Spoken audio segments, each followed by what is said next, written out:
Hi everyone. तो आज हम लोग पढ़ेंगे एक्सरसाइज 3.1 में। हम लोग दो क्वेश्चन कर लिए थे। वो 3.1 का 3 नंबर का 1 नंबर और 2 नंबर हम लोग का हो गया। ठीक है, अब हम लोग देखेंगे 3 नंबर 4 नंबर।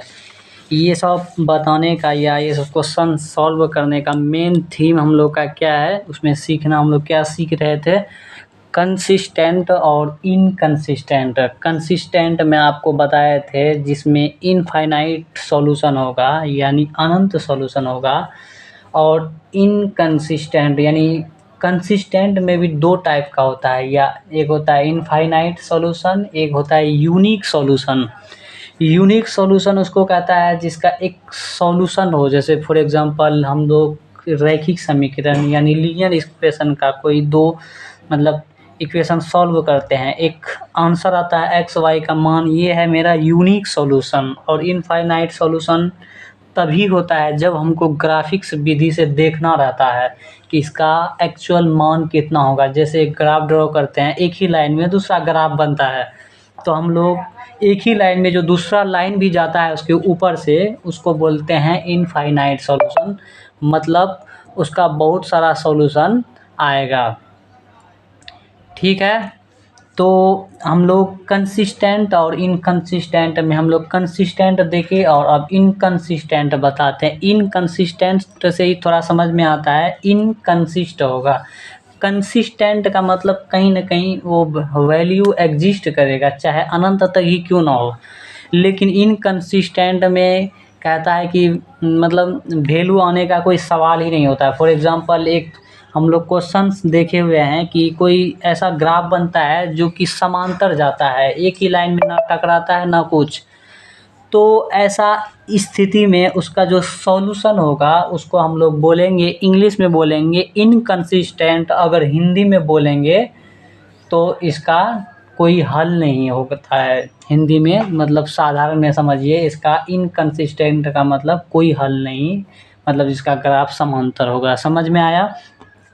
इससे भी पहले हम लोग मेन चीज़ को जानते हैं जिससे ये सब चीज़ का निर्माण हुआ है, ये बना है, उसको थोड़ा रिवाइज कर लेते हैं। वो A1/A2 equal to B1/B2 equal to C1/C2, यहीं से ना कंसिस्टेंट, इनकंसिस्टेंट, अद्वितीय या अनंत जो भी ग्राफ बनता है, जो भी सॉल्यूशन आता है, इसी से ना हम लोग डिसाइड कर पाते हैं।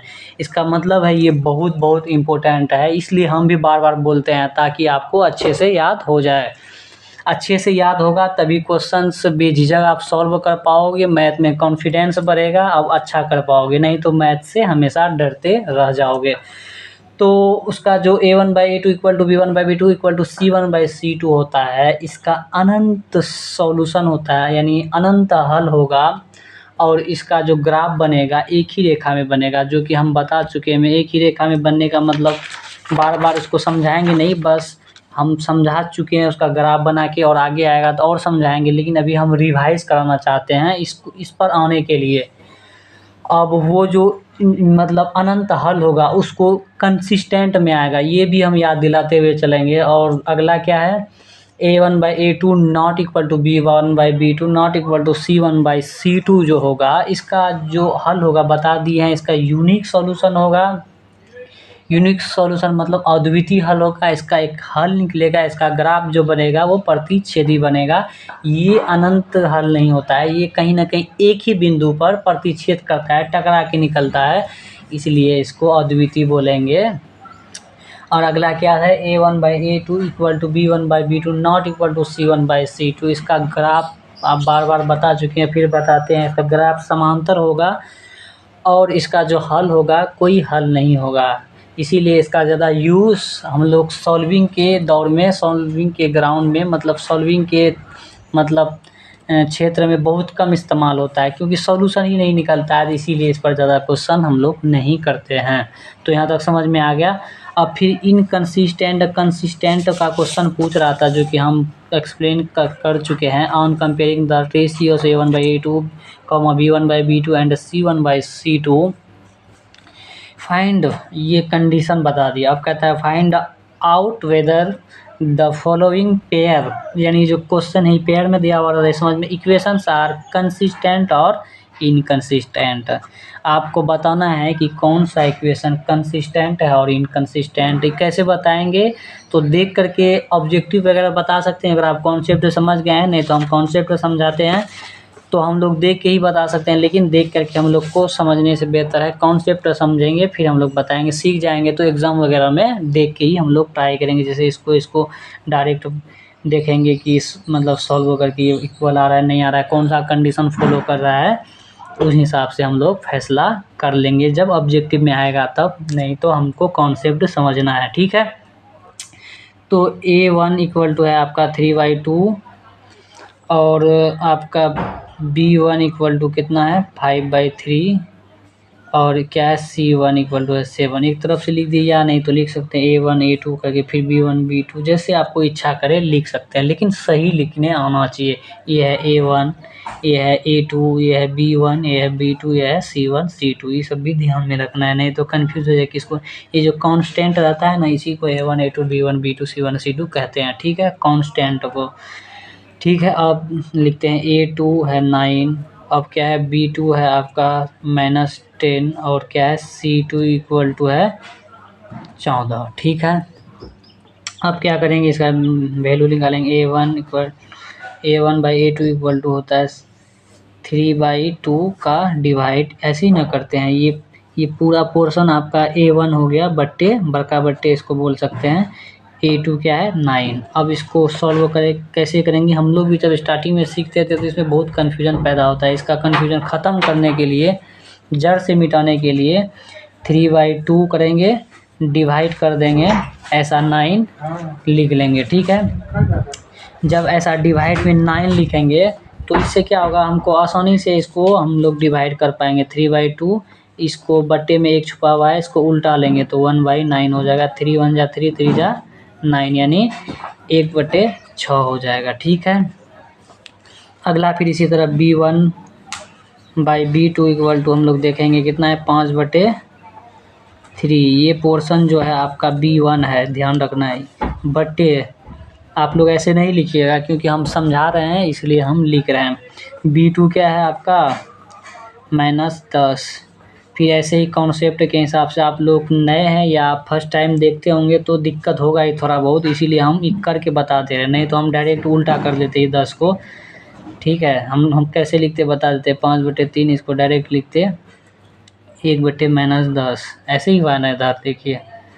तो हम लोग को थोड़ा कॉन्सेप्ट समझना है, हमको सॉल्व नहीं करना है, हमको समझाना है, तो हम ऐसा कर रहे हैं।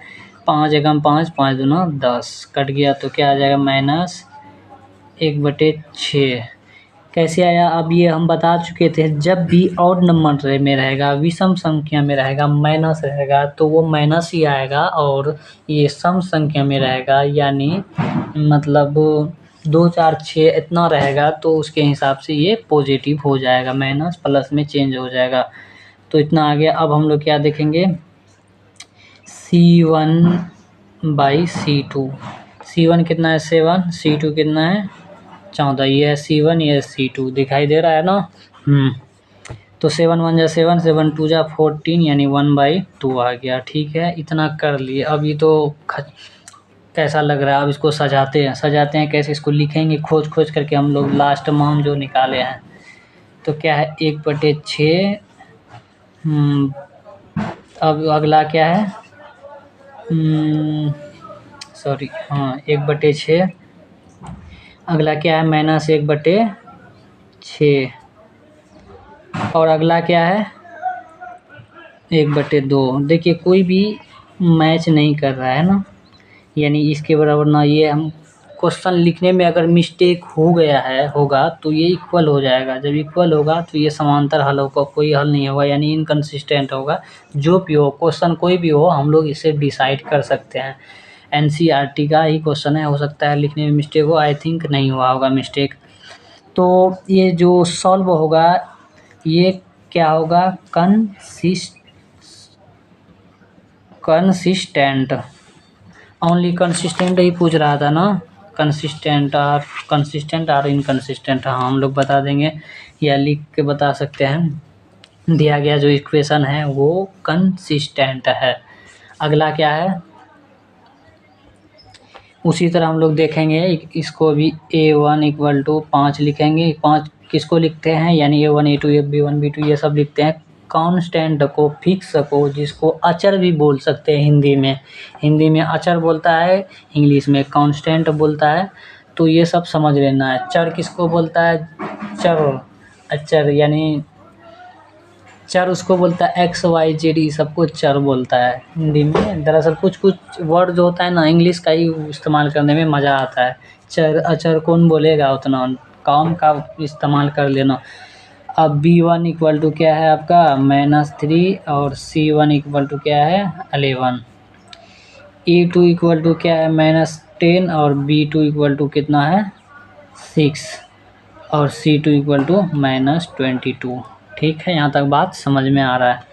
तब अब हम लोग क्या निकालेंगे, A1 by A2 equal to 5 by -10।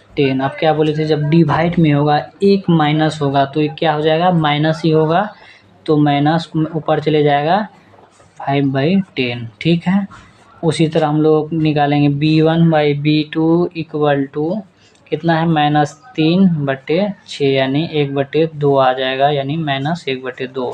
ठीक है, ये इसको थोड़ा लाइनिंग कर लेते हैं ताकि आसानी से हम लोग बैठा के लिख ले।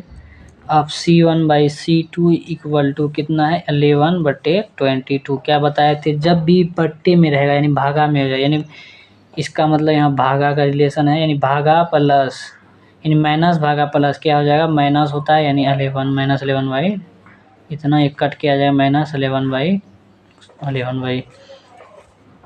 -1/2। ठीक है, अब हम लोग देखते हैं करके, पहला क्या है -5/10। अब दूसरा क्या है -1/2। तीसरा क्या है -1/2, यानी ये नॉट इक्वल टू है, ये इक्वल टू है। यानी ये कंडीशन किसका फॉलो कर रहा है, इसका कोई हल का नहीं। कोई हल में क्या होता था, एक नॉट इक्वल टू होगा, बग इसको ऐसा भी लिख सकते हैं, कंफ्यूज नहीं होना है। पार्टिकुलर हम लोग फॉर्म में लाते हैं, -1/2